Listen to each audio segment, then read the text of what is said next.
CTV News with Mitsumi Takahashi.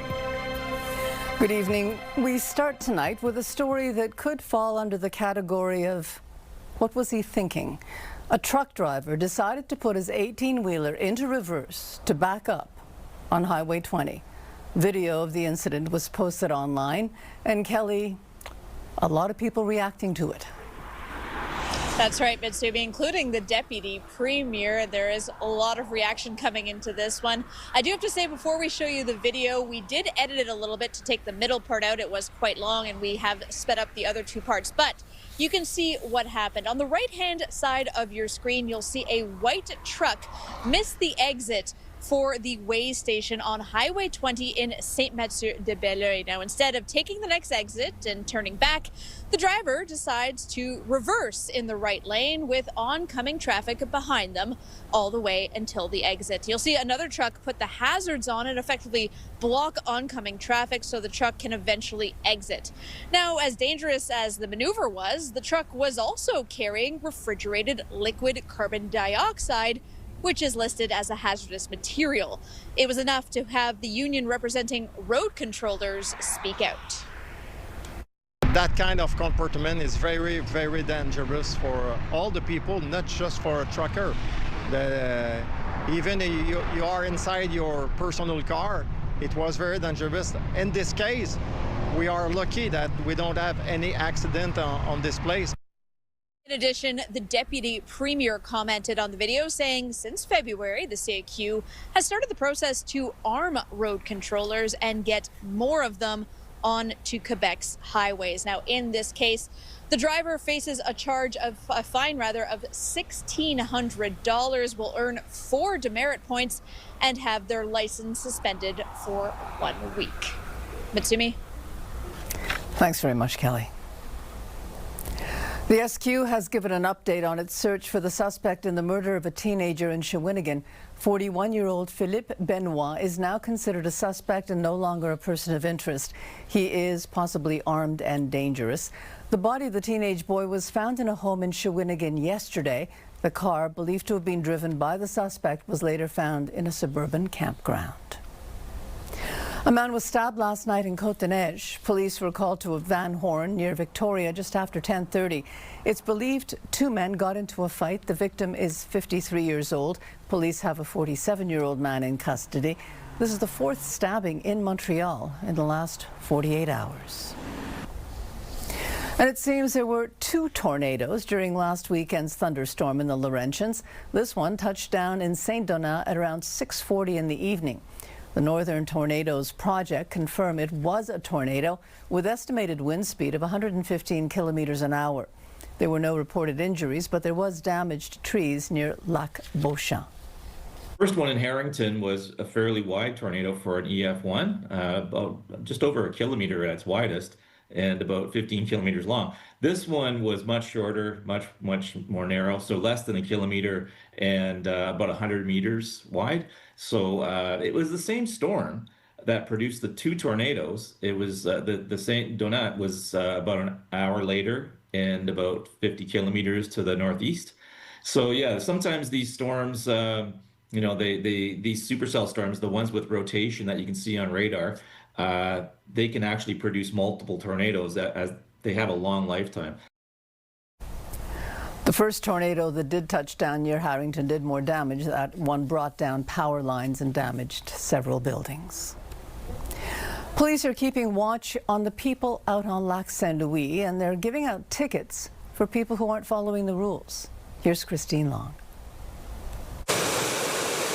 At KSF in LaSalle, they rent surfboards, paddleboards, and kayaks. Every rental goes out with the proper safety equipment, says Simon Vallet, who is a coach there. I have a life jacket and a whistle on it so I can use it if I need. You need to have a whistle. Sunday in Lachine, James Seeney watched as police were ticketing paddleboarders who were not following the rules. Yesterday I saw a number of police boats bringing the water paddleboarders back with no life jacket or no whistle. His social media post about what he saw collected lots of comments. We had about 250 comments. 250. That's also the number of dollars those boarders could owe for their infractions, says Reynald Hawkins. When you have to receive a bill of $250 because you don't have your whistle, you think your price is very high. The whistle is mandatory, so you can call for help. If I need help or just bring some attention on me, I can whistle 1 time for the attention. And if I really need help, 3 times. Seeley says he saw some sunken faces on Sunday. Some of them were very discouraged to have known that they have to pay such a fine. And it's a lot of money for the average person. Hawkins adds, it's not enough to have your life vest strapped to your board. Have it on your body. Where you're going and see what kind of current you have over there. And for sure, you need to wear your personal flotation device all the time. He says summer outings on the water are better without any drama. Christine Long, CTV News. Doctors in Montreal say they're seeing a spike in eating disorders among young people, and they say it's something they see every year during the summer. Here's Sweet Arasi. Summer is the season many look forward to, but for some, it's the hardest time of the year. Dialogue, a Montreal-based virtual healthcare provider, is seeing a 57% jump in consultations for eating disorders.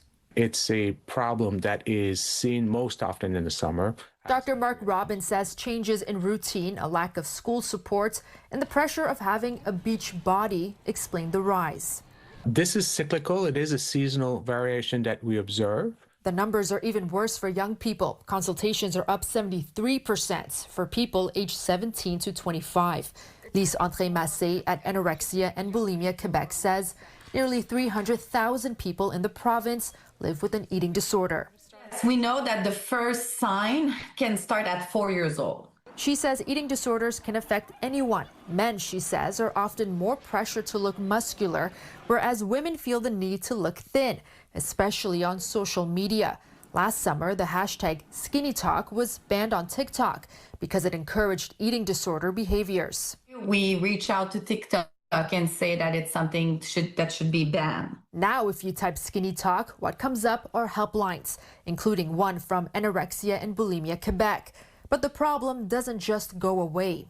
But they reinvent themselves. So the fact that this is there, it's concerning. Eating disorders are complex and in some cases deadly. And with summer in full swing, experts say reaching out for help is crucial. Sweet Arasi, CTV News. Anorexia and Bulimia Quebec has a help and referral line. It's free and confidential.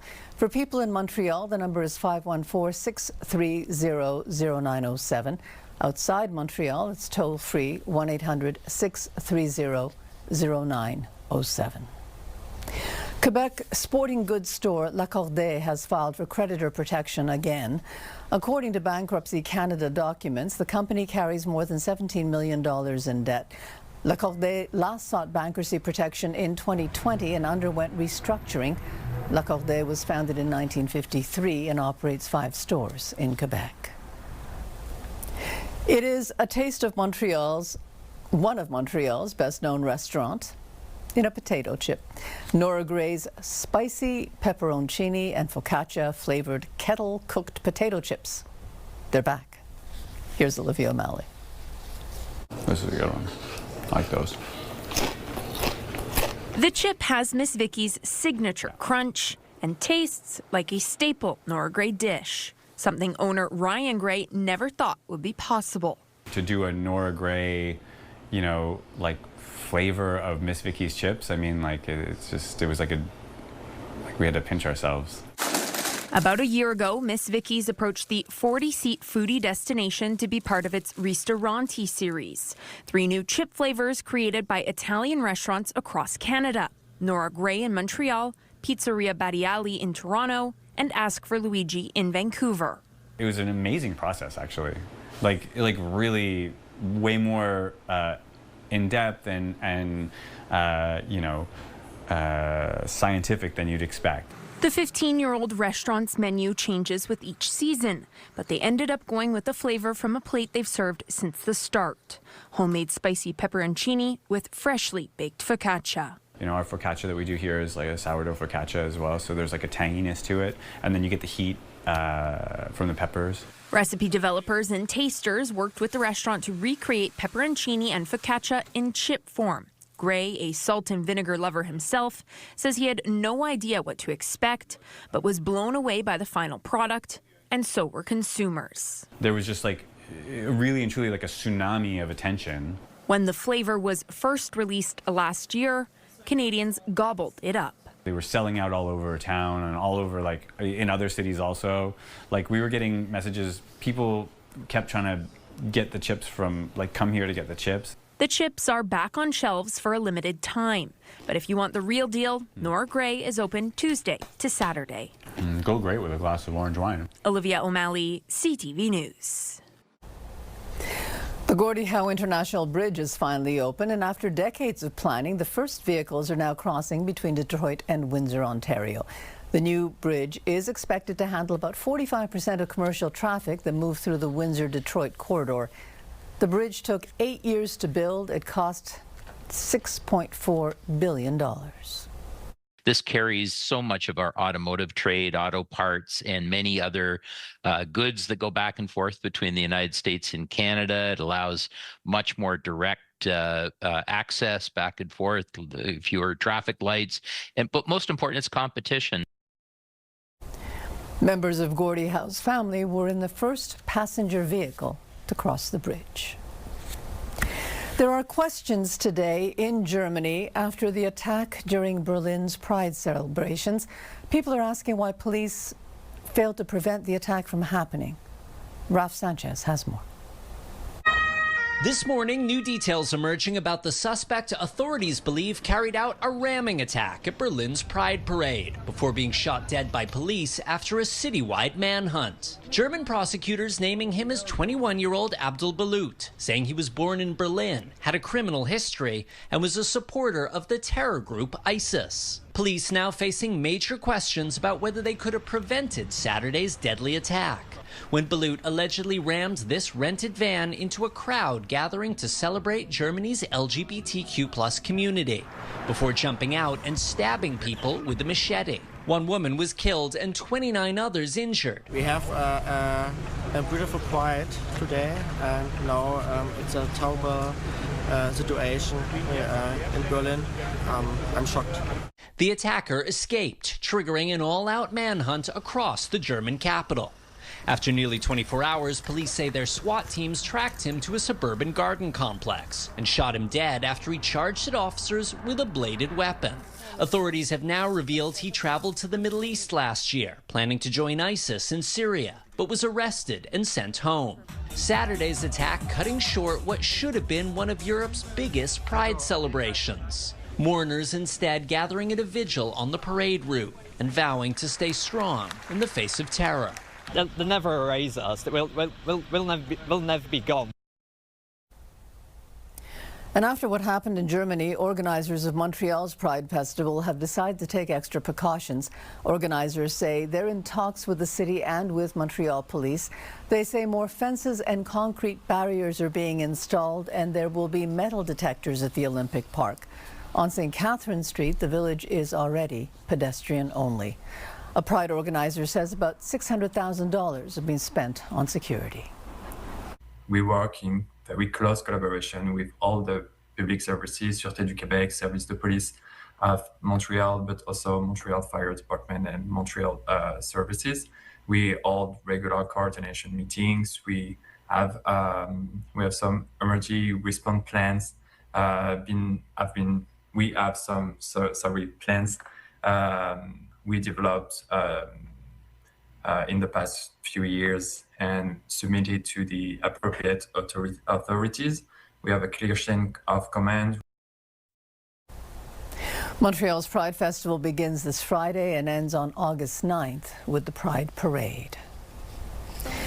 And coming up, the shooting at the Seattle Food Festival. We believe that 2 people exchanged gunfire outside the Seattle Center Armory. 7 victims were caught in the crossfire, with a possible 8th.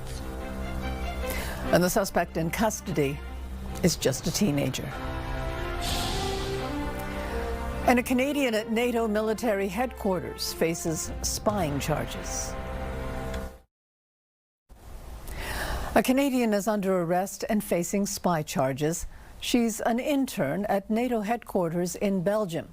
At this point, officials say only that she is suspected of spying for a third country. Here's Judy Trin. Belgian authorities have accused a Canadian female intern at NATO headquarters of being a spy.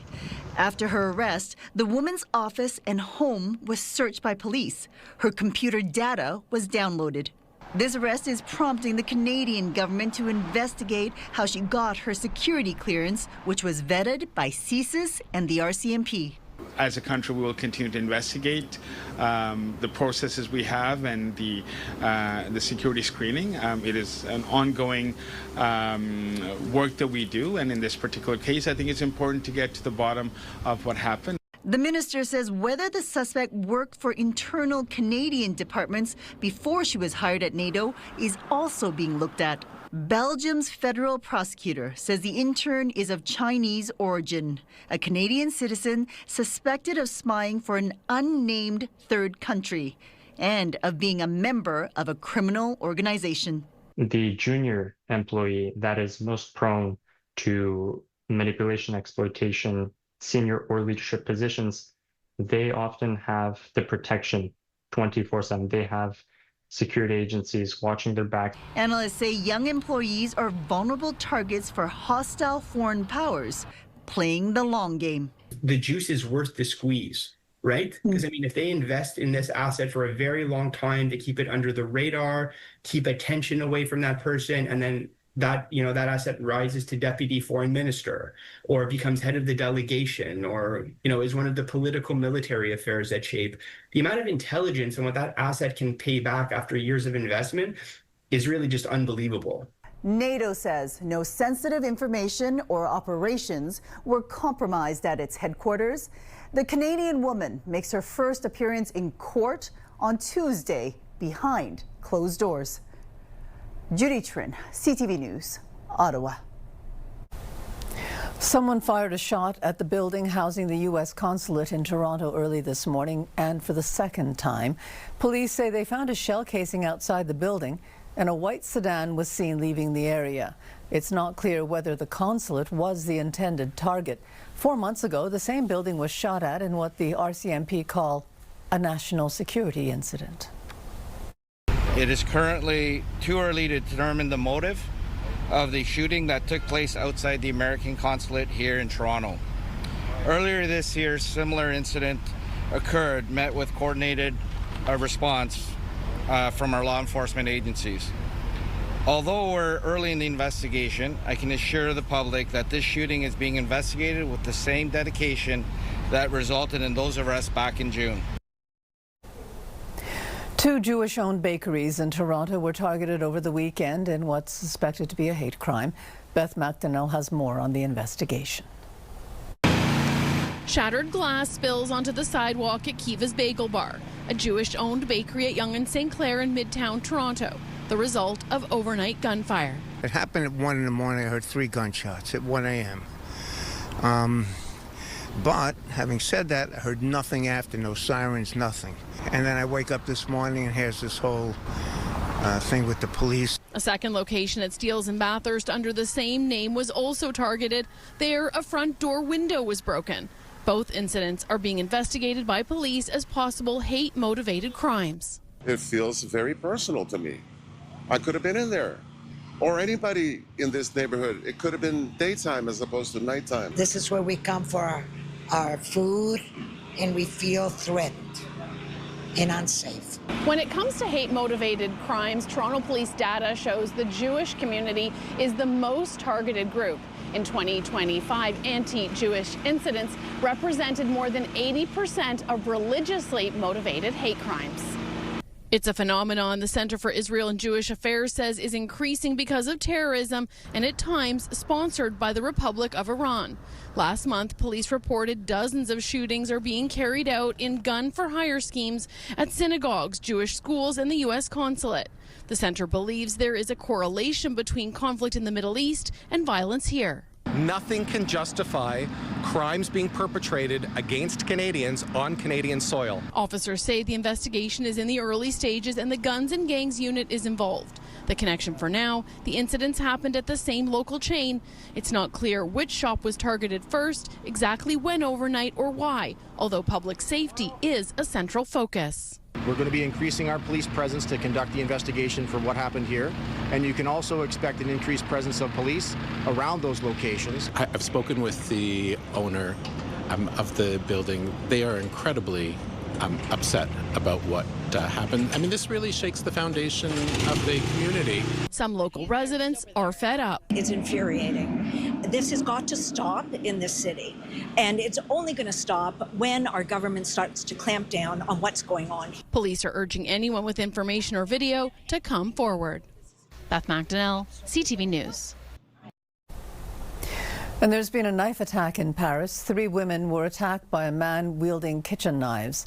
2 of the victims were seriously injured. An off-duty police officer who was near the scene arrested a suspect. At this point, it's not known what was behind the attack. Police have not confirmed the suspect's identity. Firefighters in France and Spain are bracing for another wave of extreme heat.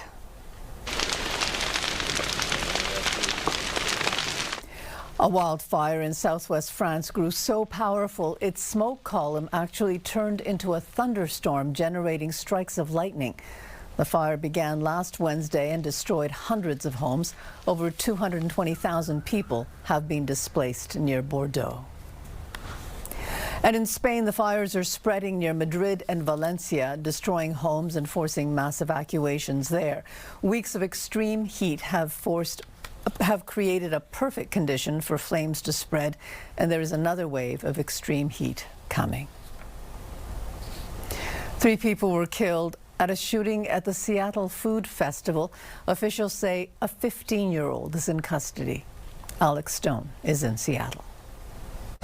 Gunfire at a busy street festival in Seattle Sunday, causing a frightening scene near the iconic Space Needle, killing 3 people, according to investigators. Police say those who died ranged in age from 19 to 56 years old. We believe that 2 people exchanged gunfire outside the Seattle Center Armory. 7 victims were caught in the crossfire, with a possible 8th.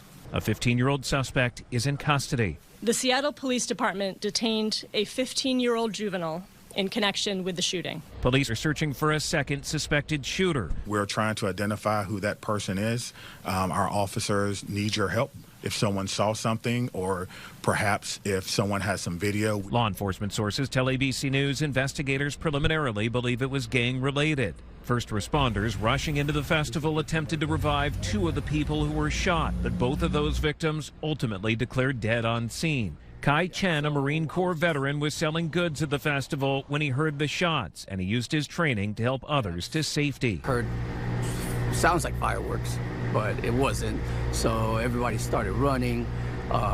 Basically, I was close to the door, so we were just, getting everybody in as much as, as quickly as possible. Investigators say it was not an act of terrorism. And now police are searching for that second shooter who they're looking for right now. The police chief here is saying the city better needs to address groups of teenagers involved in violence. Alex Stone, ABC News, Seattle. Coming up, the telltale signs of fraud. There are certain telltale signs that these paintings are fake, like these lines being way too thick. There are people flooding the Canadian market with counterfeit art.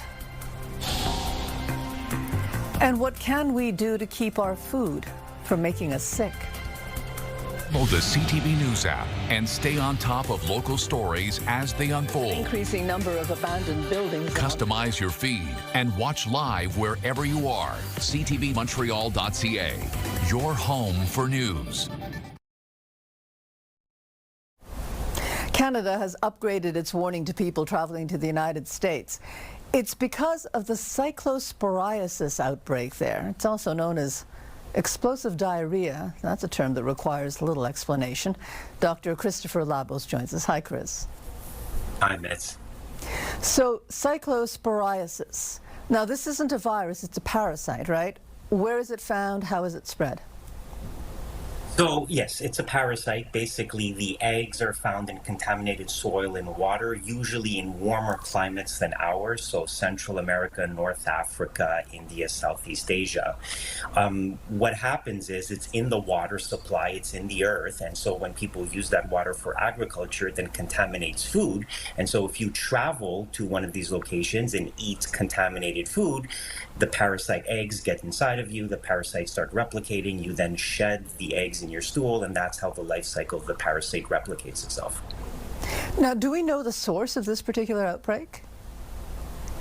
It would appear, there was some ambiguity about this originally, but it does appear as if the vast majority of the cases in the U.S. were linked back to one food distributor, Taylor Farms, that were sending a particular brand of shredded lettuce that they were sourcing from Mexico to various Taco Bell locations in the U.S., and that seems to be the source of most of the outbreaks. So basically, lettuce from Mexico, it was contaminated with these parasite eggs, it was then being sent to the restaurants were serving it in their food, the people who were eating their food were then getting sick. So this wasn't a travel-related case. This was a case of contaminated food going into the United States. Now, we're always told to wash our vegetables, but I take it this is more difficult to do with this particular parasite?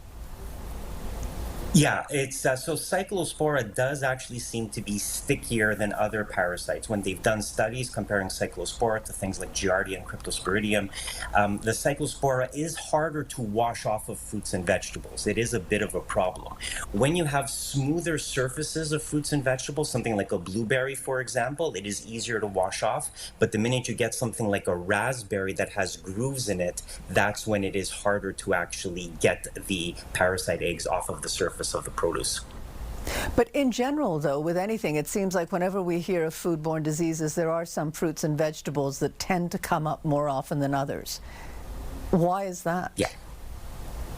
Well, it's essentially that. It's because here's the thing. When you deal with stuff like lettuce, for example, which is, the source of the current outbreak and tends to be the source of many other outbreaks, it's not something we typically cook. We often think about foodborne illnesses in terms of meat, but the reality is it can just as easily happen on fruits and vegetables, but because we don't cook them, they are particularly prone to making us sick because not everybody is very diligent about washing them beforehand. So if you're not diligent about washing your fruits and vegetables, there could be traces of bacteria or parasites on them, and that's the real issue, and that's why lettuce and other types of produce tend to be frequent culprits whenever we have outbreaks like this. Now, is this part of a larger problem, though, in food safety? I mean, the United States has cut staffing to the federal, for the FDA. There have been concerns about monitoring food. We don't seem to have cases related to this in Canada. Do we have a better monitoring system? What is the crux of the issue here? Well, patriotism requires that I say, yes, we do have a better system here in Canada, but there actually is some truth to it. There's a couple of factors at play here. In the United States, jurisdiction for food safety is shared between the FDA and the USDA, and whenever you have two government agencies involved, there's always the potential that things could fall through the cracks, as opposed to here where we have Health Canada monitoring everything. The other issue in the US is that there have been funding cuts, there have been personnel cuts at the FDA, so that has had an impact. Cyclospora went from being a mandatory reportable disease to an optional reporting disease. That hasn't helped in terms of monitoring and getting your hands around this outbreak.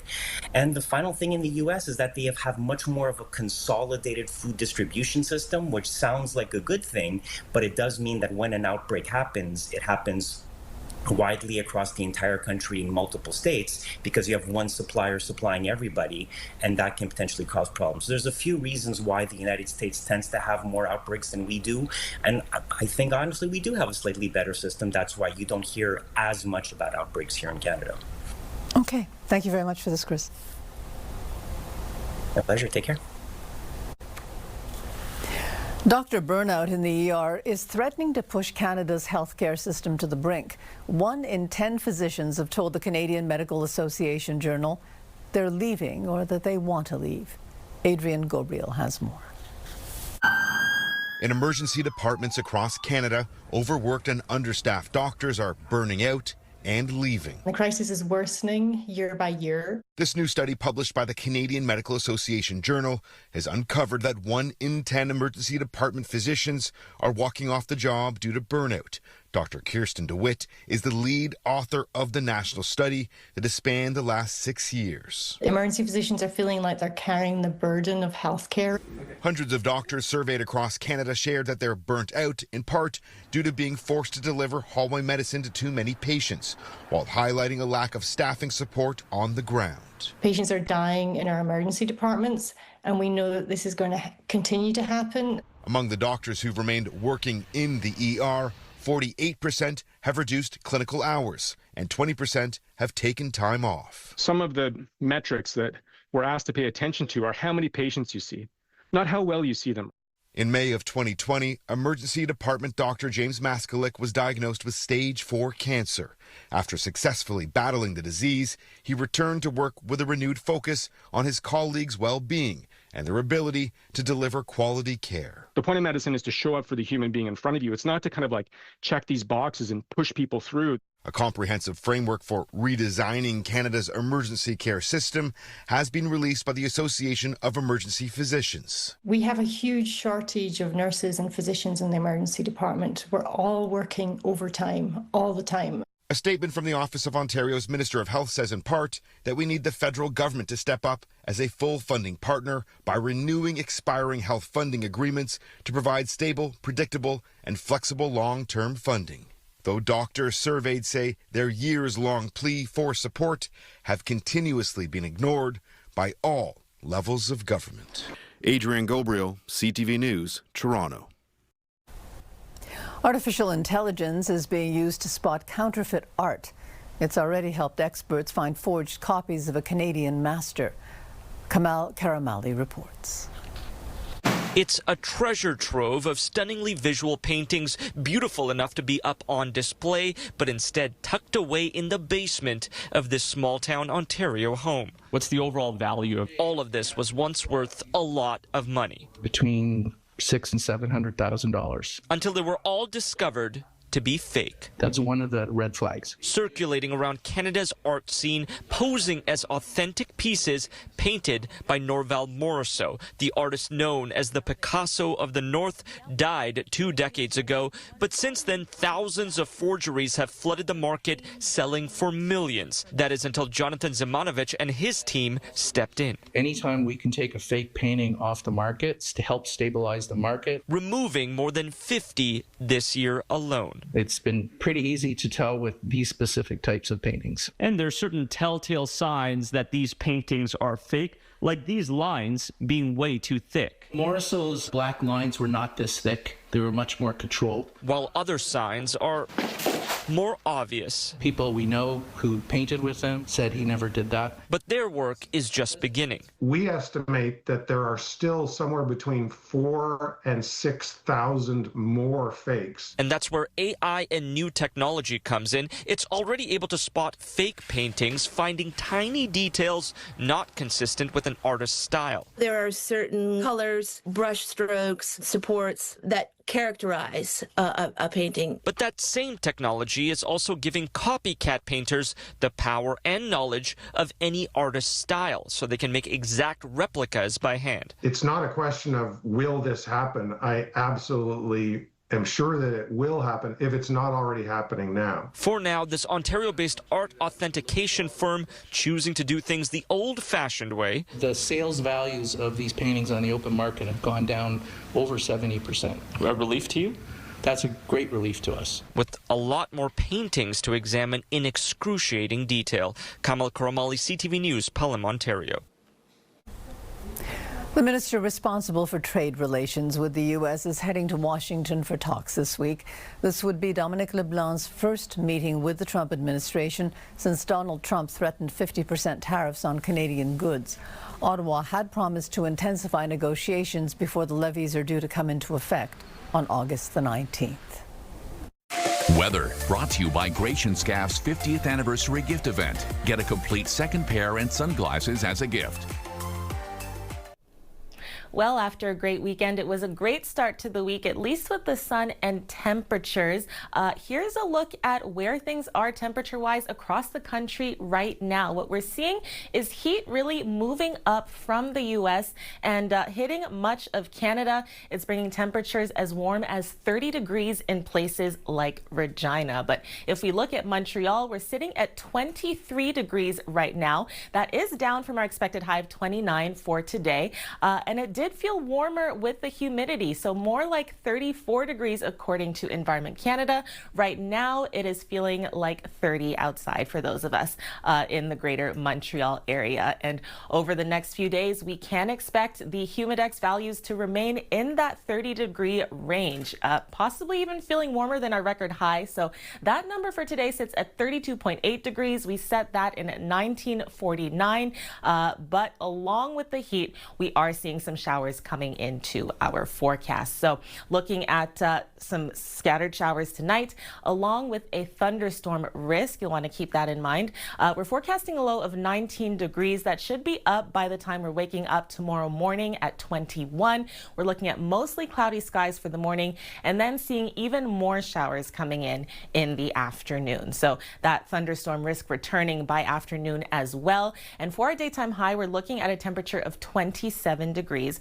Our futurecast is showing us that the bulk of that rain is expected to come closer to tomorrow evening at around 6 p.m. And we are also seeing some of those scattered areas of orange and red as well. So again, that is indicative of heavier rain and thunder showers. You'll want to bear that in mind as you're heading home from work. But we are looking at continued warmth, as I mentioned. So a daytime high of 29 degrees is what we're looking at for Wednesday. Seeing some rain, though, roughly 13 millimeters coming in. Then we could get another 1 millimeter of showers on Thursday, too. Again, that humidity making it feel warmer. So as warm as 36 degrees tomorrow, more like 30 degrees once again on Wednesday and Thursday. Looking at daytime highs remaining in the mid to high 20s for much of the week, and that humidity continuing. We're looking at a break from the showers come Friday and Saturday, and then a return to more thunder showers on Sunday. And coming up, how many cups of coffee? I'd say maybe 2, because more than 2 it just sort of gives jitters. But it seems we can drink more coffee than we think. And testing a new vaccine to try to stop the spread of Ebola. Your Health, brought to you by Gratian Scaff's 50th anniversary gift event. Get a complete second pair and sunglasses as a gift. The American Heart Association says people can probably drink more coffee. The association says there might actually be benefits in that extra cup. Michael Serapio reports.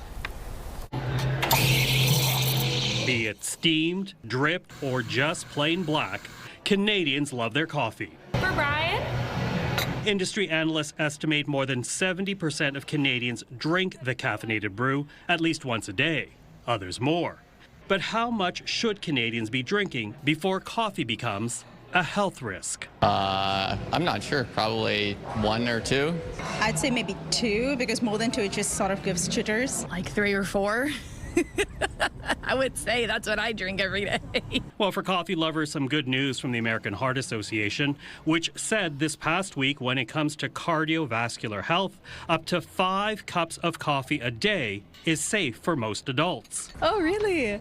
I didn't know that. And it's not just safe, it could also be beneficial. It appears that the risks of things like heart attack, stroke, and diabetes in particular may, if anything, be actually lower among those that consume caffeinated coffee. That said, what is safe is very individual, based on metabolism, general health, and other factors.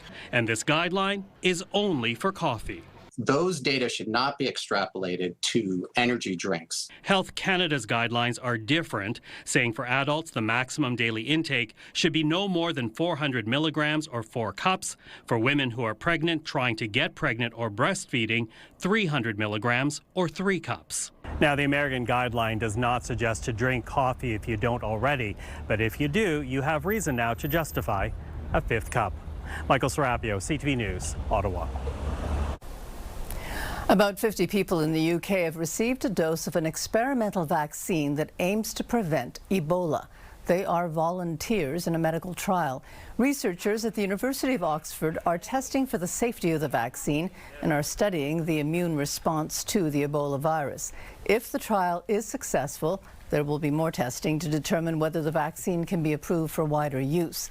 There are currently about 3,000 cases of Ebola in the Democratic Republic of Congo. A major wildlife study has revealed a new image of the Amazon's elusive ghost dog. Researchers from the Wildlife Conservation Society in Bolivia used 34 motion-triggered cameras across parts of Bolivia and Peru. They found it. A small to medium-sized wild dog, small ears, short fur, fox-like snout.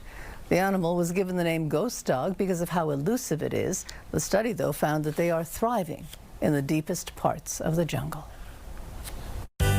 Business news brought to you by Au Vieux de Louvre. Generous and delicious plates all the time.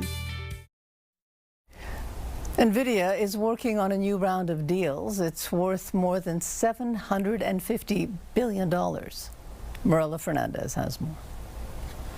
It's another example of what's called circular financing, when suppliers take stakes or finance companies that use its products. One partnership is with SK Hynix out of South Korea. It's worth $500 billion US. SK Hynix makes memory chips. NVIDIA is also reported to be providing $250 billion US in funding for OpenAI to lease computing power. The concerns about one tech company financially backing another sent NVIDIA shares down today. A TD economics report confirms a new oil pipeline out of Alberta would lift gross domestic product, but not as much as being signaled by Ottawa and Alberta. TD estimates a 0.6% boost to the national economy more than 10 years down the road, and a 3.5% boost to Alberta's economy. Ottawa is lending $100 million to Miller Western Lumber Products, a Canadian company that has been hit hard by American tariffs and all the uncertainty around trade. Miller Western runs 3 lumber mills across Alberta and BC and primarily exports their products. Here are the closing numbers for the day. The Canadian dollar is down to $70.82 US. West Texas Intermediate down over $8 to $82 US a barrel. Western Canadian Select is down to 70.17, and the TSX gained 199 points today.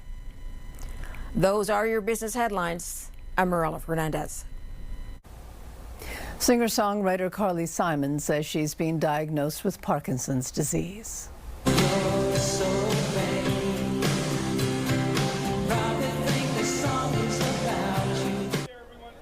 Simon is best known for hits such as You're So Vain in the 1970s.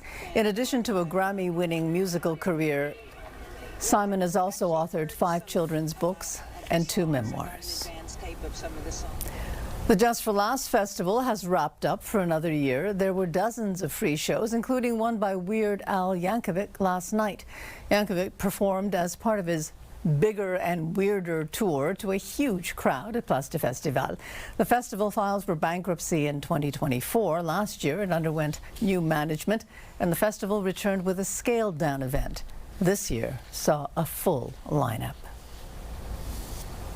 There is new hope for a potential cure for HIV. Now, Kelly, researchers are saying this is the first case of what they're calling sustained HIV remission.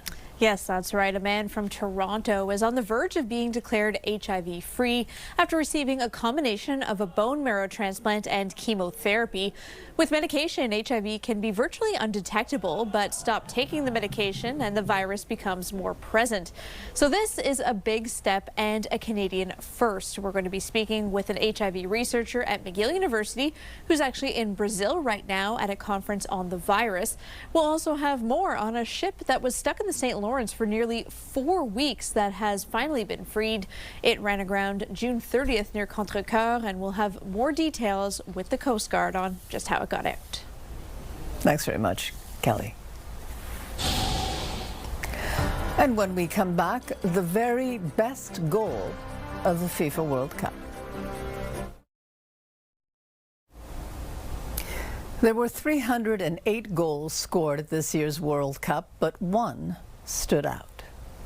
Still having a reasonable share of the game, Cabo Verde, despite falling behind once more. Oh, they've equalised! Sydney Lopez Cabral! Lopez Cabral's shot into the corner of the Argentinian net was chosen as the best goal of the World Cup. The goal tied Argentina at 2-2 in extra time against Cabo Verde. Cabo Verde lost the match, but the team made a much talked about stellar debut on soccer's biggest stage. And Anastasia, there's still some thunderstorms in the area. That's right, Mitsumi. We are seeing scattered thunder and showers as well. We're looking at more to come as we head into tomorrow. So for tonight, we have a low of 19, looking at a wake-up temperature of 21 degrees for tomorrow. And then we are seeing an 80% chance of up to 12 millimeters of showers coming our way for Greater Montreal. Seeing even more rain later in the week. So on Wednesday, if we look to then, we have a 75% chance, of another 13. Keep that in mind. It is looking like Thursday will hopefully be the next time we get some more sunshine. Mitsumi? And that's it for us. Have a good evening. Stay well. Good night.